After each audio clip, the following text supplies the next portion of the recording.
এদিকে কঠিন বিচারের মুখোমুখি সাবেক প্রধানমন্ত্রী শেখ হাসিনা। আর রক্ষা পেলেন না তিনি, ফাঁসির রায় থেকে আর বাঁচতে পারলেন না শেখ হাসিনা। বাজেয়াপ্তে ঘোষণা করা হলো শেখ হাসিনা সহ 5 জনের সকল সম্পত্তি।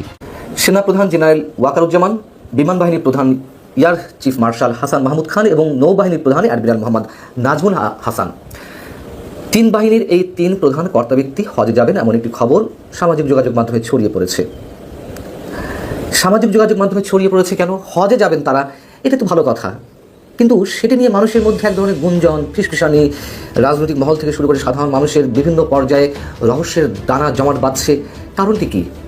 আবারও মব এবং মব থেকে মব যারা করেছে তাদেরকে উদ্ধারের চেষ্টা, এবার সেনাবাহিনীর মুখোমুখি হওয়া। এর আগে পুলিশের কাছ থেকে মব বাহিনীকে ছাড়িয়ে নেওয়ার ঘটনা দেখেছি এনসিপি নেতার, এবার সেনাবাহিনীর কাছ থেকে ছাড়িয়ে নেওয়ার চেষ্টা দেখেছি এনসিপির আর এক নেতা এবং এনসিপির মহানেতা উত্তরাঞ্চলের মুখ্য সংগঠক সার্জিস আলমের ঘটনা। নির্বাচনীয় চাপ এড়াতে এবার নাম সর্বস্ব রাজনৈতিক দলের কুমির ছানা দেখাতে শুরু করেছেন প্রধান উপদেষ্টা doctor Muhammad Yunus. Kings party সহ ইসিতে নিবন্ধনহীন এবং গুটি কয়েক নেতাকর্মীর বিভিন্ন দলের সমর্থন দেখিয়ে তার দাবি বিএনপি ছাড়া দেশের সব দল আগামী বছর নির্বাচনের পক্ষে, বিএনপি শুধু ডিসেম্বরের মধ্যে নির্বাচন চাইছে। প্রধান উপদেষ্টার এমন বক্তব্য ঘিরে তৈরি হয়েছে নতুন বিতর্ক। প্রশ্ন উঠেছে, কেন সত্য লুকাচ্ছেন প্রধান উপদেষ্টা? ডক্টর মোহাম্মদ ইউনূস একজন সফল ব্যবসায়ী, একজন সফল উদ্যোক্তা, বিশ্বজুড়ে এগুলার সুনাম আছে, পুরান কথায় যায় না। তবে সম্প্রতি তিনি একটা নতুন ব্যবসা শুরু করছেন, আর ব্যবসাটার নাম হচ্ছে কলা ব্যবসা। গ্রামীণ কলা ব্যবসা ওইরকম কোনো ব্যবসা না, অথবা গ্রামীণ ব্যাংকের আন্ডারে কলা ব্যবসা ওইটাও কোনো ব্যবসা না, ওইরকম না। ব্যবসাটা ভিন্ন, যেই কলা সবাই দেখার সুযোগ নাই, তবে অনেকে চোখ বন্ধ করলে দেখতে পাচ্ছেন। জামাতে ইসলামী তাদের দলের নিবন্ধন ফিরে পেয়েছে। বাংলাদেশের সাধারণ জনগণের সাথে আমি উচ্ছ্বাসিত, আনন্দিত এজন্য যে গণতন্ত্র বিকাশে বাংলাদেশের এই মুহূর্তে জামাত ইসলামের নিবন্ধন এবং প্রতীক অত্যন্ত গুরুত্বপূর্ণ। মব তৈরি করে ভাঙচুরের ঘটনা একটা গুরুত্বপূর্ণ পদক্ষেপ নিয়েছে সেনাবাহিনী, এবং সেটার সাথে এনসিপির অতি গুরুত্বপূর্ণ নেতা জনাব সার্জিস আলম। দর্শক মন্ডলী, আসসালামু আলাইকুম রহমতুল্লাহ। আশা করি সবাই ভালো এবং সুস্থ আছেন। স্বাগতম জানাচ্ছি আমাদের আরও একটি নতুন ভিডিওতে। সুপ্রিয় দর্শক মন্ডলী, ভিডিওর থাম্বনেল, টাইটেল ও ভিডিওর কিছু অংশ বিশেষ দেখে আপনারা ইতিমধ্যে ধারণা করতে পারছেন যে আজকের ভিডিওর কতটা গুরুত্বপূর্ণ। সুপ্রিয় দর্শক মন্ডলী, ভিডিওর থাম্বনেল, টাইটেল ও ভিডিওর কিছু অংশ বিশেষ আপনারা ইতিমধ্যে দেখেছেন। সেই অংশ বিশেষগুলোর বিস্তারিত আলোচনা দেখলে আপনারা রীতিমতো অবাক হয়ে যাবেন। আসুন আমরা সেই অংশবিশেষগুলোর বিস্তারিত আলোচনা দেখে আসি। তার আগে আপনাদের প্রতি ছোট্ট একটা রিকোয়েস্ট, যারা আমার চ্যানেলে নতুন, চ্যানেলটি সাবস্ক্রাইব করে লাইক কমেন্ট শেয়ার করে সাথে থাকুন। আসুন কথা না বাড়িয়ে সেই সম্পূর্ণ ভিডিওটা দেখে আসি। ওয়াকারুজ্জামান, বিমান বাহিনীর প্রধান air chief marshal Hasan Mahmud Khan এবং নৌবাহিনীর প্রধান অ্যাডমিরাল মোহাম্মদ নাজমুল হাসান, 3 বাহিনীর এই 3 প্রধান কর্তা ব্যক্তি হজে যাবেন এমন একটি খবর সামাজিক যোগাযোগ মাধ্যমে ছড়িয়ে পড়েছে। সামাজিক যোগাযোগ মাধ্যমে ছড়িয়ে পড়েছে কেন? হজে যাবেন তারা, এটা তো ভালো কথা, কিন্তু সেটা নিয়ে মানুষের মধ্যে এক ধরনের গুঞ্জন, ফিসফিসানি, রাজনৈতিক মহল থেকে শুরু করে সাধারণ মানুষের বিভিন্ন পর্যায়ে রহস্যের দানা জমাট বাঁধছে। কারণটি কি? একসাথে তারা 3 জন যেতেই পারেন, কিন্তু সময়টা তো অস্বাভাবিক। সেই অস্বাভাবিক সময়ের মধ্যে সশস্ত্র বাহিনীর 3 প্রধান কর্তা ব্যক্তি কেন হজে যাচ্ছেন 15 দিনের জন্য? এই প্রশ্নটি কিন্তু অনেকের মুখে মুখে। যদিও আন্তঃবাহিনীর জনসংযোগ পরিদপ্তর আইএসপিআর থেকে এখনও এ ধরনের কোনো তথ্য গণমাধ্যমে দেওয়া হয়নি। আমি নিজেও আমার নিজের জায়গা থেকে আইএসপিআর বা বিভিন্ন জায়গায় খোঁজখবর নেওয়ার চেষ্টা করেছি। যেটুকু জানা গেছে বা আমি যেটুকু জানতে পেরেছি যে তাদের হজে যাওয়ার কথা, কিন্তু এখনও কোনো ধরনের কনফার্মেশন পাইনি। আমি যাদের সাথে আলোচনা করেছি তারা কোনো ধরনের নিশ্চয়তা পাননি। তারপরেও মানুষের মধ্যে প্রচণ্ড রকম এক ধরনের বিষাদের ছায়া বলি বা দুশ্চিন্তাগ্রস্ত অবস্থা বলি, এটি লক্ষ্য করা যাচ্ছে। এর আগে মার্চের শুরুর দিকে মধ্য আফ্রিকা প্রজাতন্ত্রে আমাদের সেনাপ্রধান যখন সফরে গেলেন, কিংবা গত মাসের শুরুর দিকে যখন যুক্তরাষ্ট্র সফরে যাওয়ার কথা ছিল তার, সেটি বাতিল করা হলো। এগুলোকে নিয়ে ভারতের বিভিন্ন কথিত গণমাধ্যমে নানান ধরনের গুজব ছড়ানো হলো। সেনাপ্রধান ফিরতে পারবেন না, আফ্রিকা থেকে ফিরলেই তাকে অ্যারেস্ট করা হবে বা নামতে দেওয়া হবে, তাকে ব্যাক করিয়ে দেওয়া হবে। ঠিক এই সব কারণেই তিনি আবার গত মাসে যে যুক্তরাষ্ট্র সফরে যাওয়ার কথা ছিল সেটি তিনি ক্যান্সেল করেছেন। এ ধরনের নানান গুজব, গুঞ্জন, নানান ধরনের অপতথ্য আমাদের সামনে এসেছিল। এর সত্যতা কতটুকু ছিল আমরা জানি না, তবে তিনি তো ফিরে এসেছেন অন্তত আফ্রিকার দেশ থেকে। আমাদের দেশের মধ্যে এরই মধ্যে সোশ্যাল মিডিয়ার মাধ্যমে এগুলো বেশ গুঞ্জন চলছে এগুলো নিয়ে। বাস্তবতা হচ্ছে সেনাবাহিনীর সঙ্গে সরকারের একটা গভীর দূরত্ব সৃষ্টি হয়েছে, সেটি আমরা জানি। এটা এখন ওপেন সিক্রেট। করিডোর ইস্যুতে সেনাবাহিনী তার অবস্থান স্পষ্ট করেছে। সেনাপ্রধান একেবারে প্রকাশ্যেই বলে দিয়েছেন তাদের অবস্থানটি কোথায় তার অফিসারদের মধ্যে। জাতীয় নিরাপত্তা উপদেষ্টা ডক্টর খলিলুর রহমানকে কেন্দ্র করে সরকারের সঙ্গে সেনাবাহিনীর মধ্যে একটা অস্বস্তিকর সম্পর্ক চলছে, সেটিও আমরা জানি। সেনাপ্রধানকে চাকরিচ্যুত করার একটা উদ্যোগ সরকারের পক্ষ থেকে নেওয়া হয়েছিল, এমন গুজবও বাজারে বেশ চাউর হয়েছিল। এইসবের মধ্য দিয়ে সরকারের সাথে যে দূরত্ব সেনাবাহিনীর বা সশস্ত্র বাহিনীর, এবং যখন চাকরিচ্যুত করার একটা প্রক্রিয়া শুরু হয়েছিল সেনাপ্রধানকে, আমরা এও শুনেছি, সেটি গুঞ্জন হোক বা গুজব হোক, বিমান বাহিনীর প্রধান এবং নৌবাহিনীর প্রধান পুরোপুরি আনুগত্য প্রকাশ করেছেন বা সমর্থন প্রকাশ করেছেন সেনাপ্রধানের প্রতি, অর্থাৎ তারা সবাই ইউনাইটেড আছেন।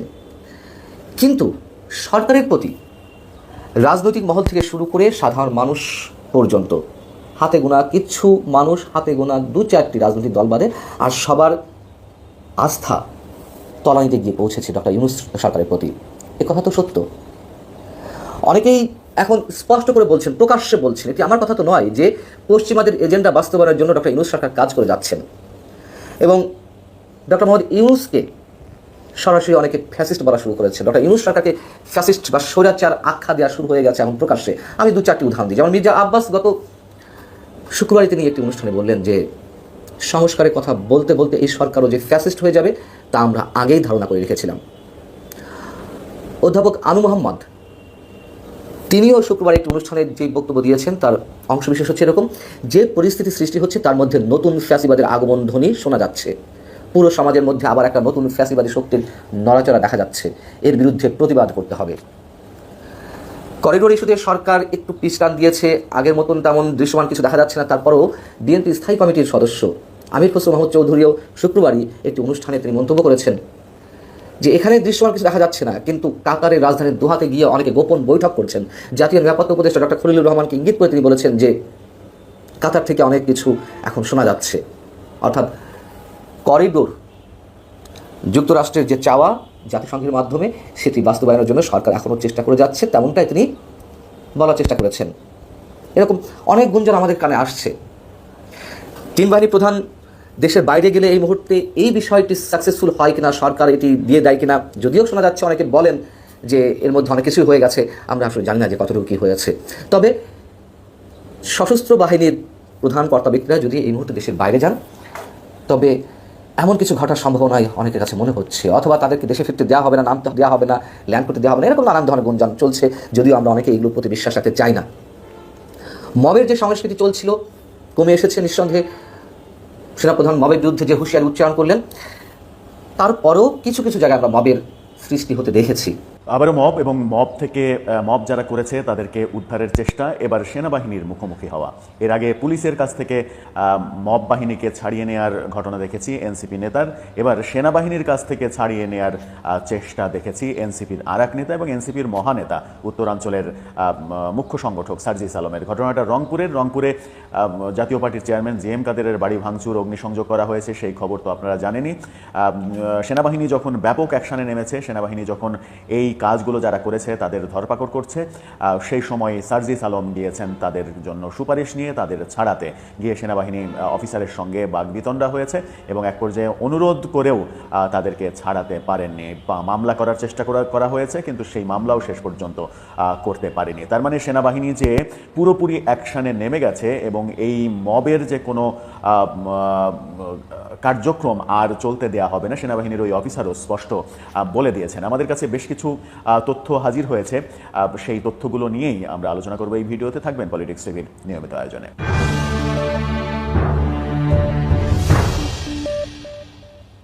দর্শক, পলিটিক্স টিভি নিয়মিত ভিডিওগুলো স্পন্সর করছে প্রজাপতি.টিভি, নতুন ওটিটি প্ল্যাটফর্ম। আপনারা চাইলে ইউটিউবে, ফেসবুকে, ইনস্টাগ্রামে, টিকটকে দেখে নিতে পারেন। ডেসক্রিপশন বক্সে লিঙ্ক দেওয়া থাকবে, সেখান থেকেও আপনারা দেখে নিতে পারেন প্রজাপতির কার্যক্রম। চলে যাচ্ছি মূল ভিডিওতে। বলছিলাম রংপুরের ঘটনা। পঞ্চগড় যাওয়ার সময় সার্জিস আলম খবর পেলেন রংপুরে সেনাবাহিনীর ব্যাপক অভিযান এবং বৈষম্যবিরোধী ছাত্রদের সেনাবাহিনী খুঁজছে, অ্যারেস্ট করবে। যারা জিএম কাদেরের বাড়ি ভাঙচুর করেছে তারা চিহ্নিত হয়েছে, তাদের খুঁজে বেড়াচ্ছে সেনাবাহিনী এবং তাদেরকে ধরতে গেলে সার্জিস আলম সেনাবাহিনীর মুখোমুখি হন। কালবেলা, দৈনিক কালবেলা খবরটি নিশ্চিত করেছে ছবি সহ, তাদের ফটোকার্ডটা দেখে নিতে পারেন। এবং পাশাপাশি সেনাবাহিনী অফিসারের সঙ্গে যে বাগবিতণ্ডায় প্রথমে লিপ্ত হওয়া এবং পরবর্তীতে মাথা নিচু করে ক্ষমা চাওয়া তাদের জন্য, এবং সেনা অফিসারের একেবারে স্পষ্ট অবস্থান যে কোনো ধরনের মবকে প্রশ্রয় দেওয়া যাবে না, এর জন্য কাউকে কোনো সুপারিশও করতে দেওয়া হবে না, সেগুলো তিনি স্পষ্ট করেছেন। আমাদের কাছে ভিডিও রয়েছে, কিন্তু ভিডিওটা কপিরাইটের জন্য দেখাতে পারছি না।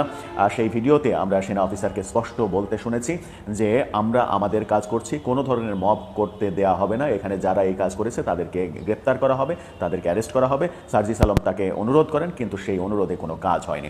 এর আগে আমরা দেখেছি এনসিপি নেতা হান্নান মাসুদ ধানমন্ডি থানায় গিয়ে মব সৃষ্টিকারী সন্ত্রাসীদের ছাড়িয়ে এনেছেন মুচলেকা দিয়ে, তারপর দল থেকে তাকে শোকজ করা হয়। শোকজের উত্তরে তিনি ভুল হয়েছে বললে দল থেকে আবার শোকজ তুলে নেওয়া হয়। সেই একই কাণ্ড এবার সেনাবাহিনীর সঙ্গে করতে গেলেন সার্জিস আলম। সার্জিসকেও কি শোকজ করা হবে, নাকি সার্জিস বড় নেতা বলে তার ব্যাপারে কোনো কিছু বলা হবে না? আবার এই ঘটনা, গণমাধ্যমের খবরটা আগে বলেনি, গণমাধ্যম যেটা বলছে সেটা হচ্ছে যে রোববার রাত 12:30টার দিকে, মানে গত রাত 12:30টার দিকে নগরীর পায়রা চত্বরে তাদেরকে আটকে জিজ্ঞাসাবাদ করা হচ্ছে। এই ঘটনায় রাত 1:30টার দিকে ঘটনাস্থলে এসেছেন নাগরিক পার্টির মুখ্য সংগঠক উত্তরাঞ্চল সার্জিস আলম। তিনি এখানে 72 পদাতিক ব্রিগেডের commander brigadier general Humayun Kamil